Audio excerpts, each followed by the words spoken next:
Thank you so much for coming out tonight. This is incredible. This event wasn't even announced till this morning on Twitter. So the idea that we have an overflow crowd is just incredibly moving. And I think it's consistent with the story of this race, which is just people who are so hungry to make sure that we keep Virginia blue this year.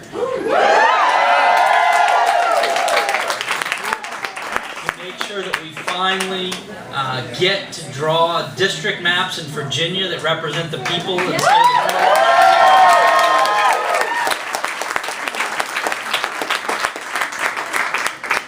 And I've just gotten the sense the reaction today has just been phenomenal. I can't even capture it from the video watches, the Twitter stuff, but the volunteers coming out. We've been able in the last 10 days to put together a governor's race because of grassroots energy, of a campaign that's committed to progressive values. Woo! And this morning, we woke up in Danville, Virginia.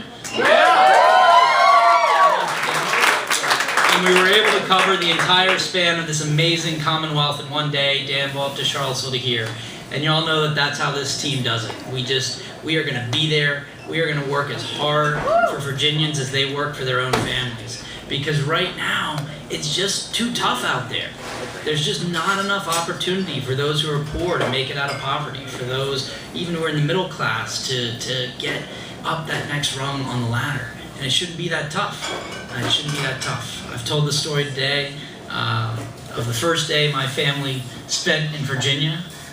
Was my father coming over from West Virginia as a poor immigrant kid, sitting in Lee Park in Charlottesville, and the family had saved up to buy him a wool suit, not realizing it would be 120 degrees with the heat index. And he sat in Lee Park and he cried. And he said, I don't belong here. I'm a poor kid at this rich university and everything. And what he found after that was Charlottesville was a town that embraced him. It embraced him and didn't mind if people were different. It was a place you loved your neighbor as yourself. You treated people with dignity. Gave him an education. He was able to live the American dream.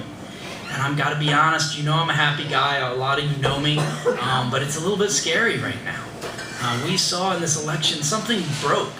Some basic promise, some basic belief in pluralism, some basic belief that we can live and love our neighbors despite what region they come from or what race they come from.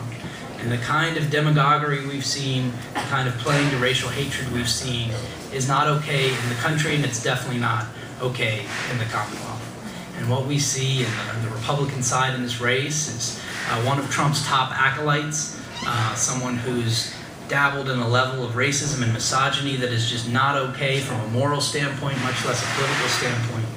And then, unfortunately, one of the top lobbyists has really put together the playbook of selling out economic fairness to the highest bidder. But, as some of you know, I've also just recently been working in the Congo, and as the most...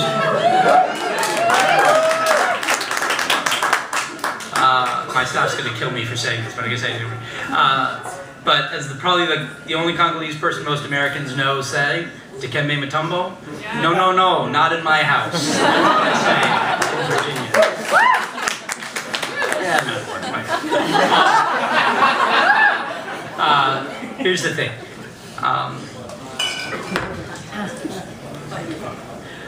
I also want to thank you because tonight we would have had to pay to rent this place if people didn't consume at least $500 worth of alcohol, but I see that we covered that. So we appreciate that, I think, and for the most part. Look, we're gonna win this race, and we're gonna win this race on principle. And I think that's what matters. We're gonna do it with grassroots energy. We're gonna do it by appealing to the voters' highest instincts, not by trying to get down in the mud or play to those divisions. It was interesting to be out today talking to teachers across the state, talking to community organizers. Teachers, yeah?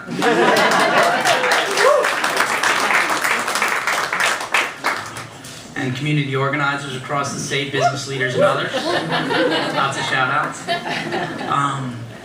But people just want a chance to make things a little bit easier for families in the community. But we have these underlying tectonic things. The last negative thing I'm going to say, I promise, because I am really hopeful after today. I'm totally jazzed up. We're facing some really deep things. I mentioned the issue about playing to racial division. But we also really do have an economic crisis where I do think that this town next door across the Potomac really never fully understood how much globalization was disruptive and painful to so much of the working class in this country.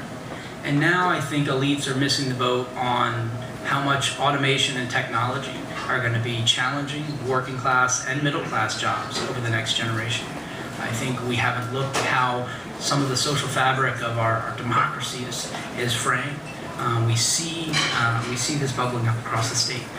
But I got to tell you, this is why I'm not just excited to run for governor, but I'm really excited with all of you to be governor of Virginia and be able to put in place policies that help promote basic economic fairness, that take on discrimination, that ensure that a woman's right to choose is protected, that make sure that our coastline is protected from climate change, that we continue to focus on that dream that I think brought my father to this state and made us fall in love with it. But I'll be clear, I can't do it without all of you, which is why I'm so excited you're here.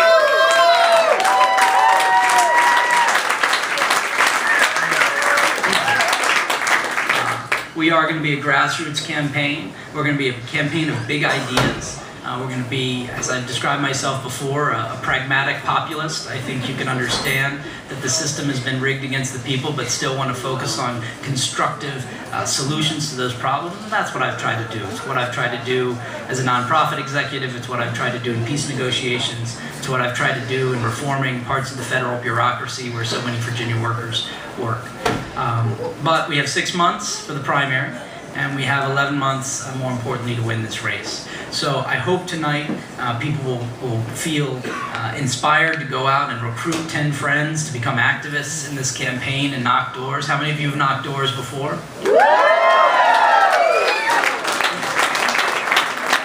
How many of you have phone banked before? How many of you have written checks before? For you millennials, writing checks was something we did. Credit cards, it all works. But I do hope people will go home tonight. I think one of the most important things in this campaign and what's made it so magical really just in these first 24 hours is the fact that people are giving of themselves. And I really do appreciate that. I think that's where transformation happens, when people make sacrifice for their neighbors and make sacrifice for a team. And in that regard, I can't leave here without thanking the people who basically, when I made this decision 10 days ago, decided to cancel their New Year's Eve plans, cancel their holiday plans, come and work out of my living room in Alexandria for no pay and not very good pizza. And I think what we've pulled off in that period of time, if we can do this in 10 days, then I think it's amazing what we're going to be able to do. So if you've been working on the team in any way and are allowed to admit it, raise your hand. Please, thank you.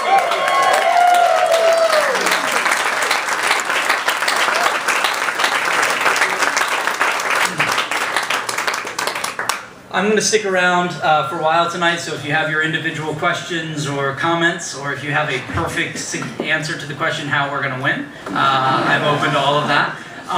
But again, I really can't thank you enough for coming out tonight.